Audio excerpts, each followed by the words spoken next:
मराठा आरक्षणावरून सोलापुरातील महिला आक्रमक, नितेश राणे, फडणवीस आणि अजित पवार यांना पाठवल्या बांगड्या। मराठा आरक्षणासाठी सोलापुरातील महिला कमालीच्या आक्रमक झाल्या असून आरक्षणाचा लढा देणाऱ्या मनोज जरांगे पाटील यांना विरोध करणाऱ्या नितेश राणे, देवेंद्र फडणवीस आणि अजित पवार यांच्या विरोधात रोष व्यक्त करत त्यांना बांगड्या पाठवल्या आहे।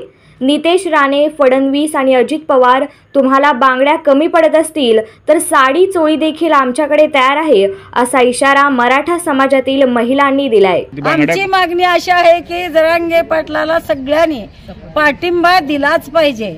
आपल्या मुलाचं नुकसान झालेलं आहे ते आहे, पण आपल्या नातवाचं तर कल्याण झालं पाहिजे। नाही जर त्या असणाऱ्या नितेश राण्यानं नाही जर केलं तर चप्पलचा मार देऊ आणि त्याला कमरेत लाता घालून खाली पाडून तुडू आणि बांगड्या त्याला नेऊन आम्ही सगळ्या स्त्रिया त्याला त्याच्या हातामध्ये बांगड्या भरू। आम्हाला मराठ्याला नाही आरक्षण दिलं तर आमच्या असणाऱ्या मुलाबाळाचं नुकसान होत असेल तर त्याला घेऊन काय करायचं, त्याला आपण लाता घालून तुडवून खाली पाडू। मनोज जरांगे यांना जर पाठिंबा नाही दिला आणि हे जर नेते मंडळी जर ज्याप्रमाणे एखादा हत्ती त्या ठिकाणी जात असेल आणि बाकीची जी कुत्री भुकतायत ना, तर त्या मला राजकारणी नेत्यांना असं सांगायचंय की ही जी भुंकणं आहे ना ते तुमचं आता बंद करा।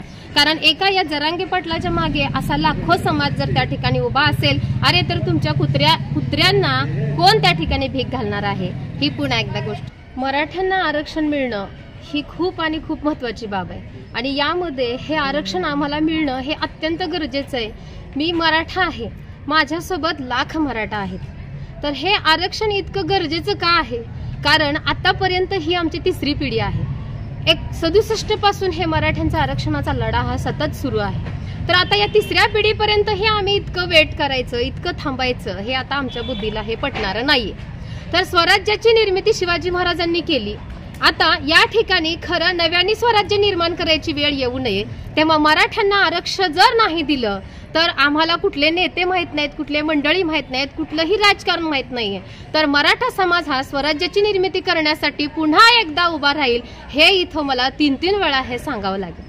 म्हणून मराठ्यांना आरक्षण देणं, आता या ठिकाणी जे जे काही नेते आहेत ते राजकारणातले नेते आहेत, नितीश राणे, त्याच्यानंतर अजितदादा, त्याचबरोबर एकनाथ देवेंद्र फडणवीस, तर हे सगळे मराठा असून सुद्धा मराठ्यांची बाजू घ्यायला नाकारतायत। याचं विशेष किंवा याचं जे गुपित आहे हे अजून समाजाला कसं कळत नाहीये।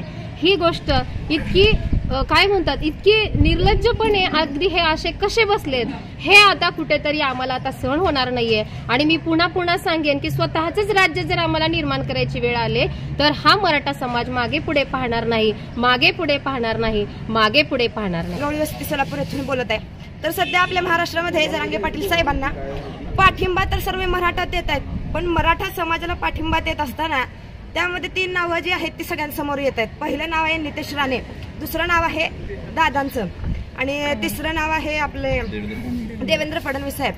तर मला सगळ्यांना असं सांगायचं की बाबांनो, जेव्हा स्वराज्य निर्माण करायचं होतं तेव्हा स्वराज्य निर्माण करत असताना छत्रपती शिवाजीराजांना मोठं करण्याच्या मागे खारीचा नाही तर सिंहाचा वाटा कोणाचा होता, तर तो राजमाता जिजाऊबाई साहेबांचा होता।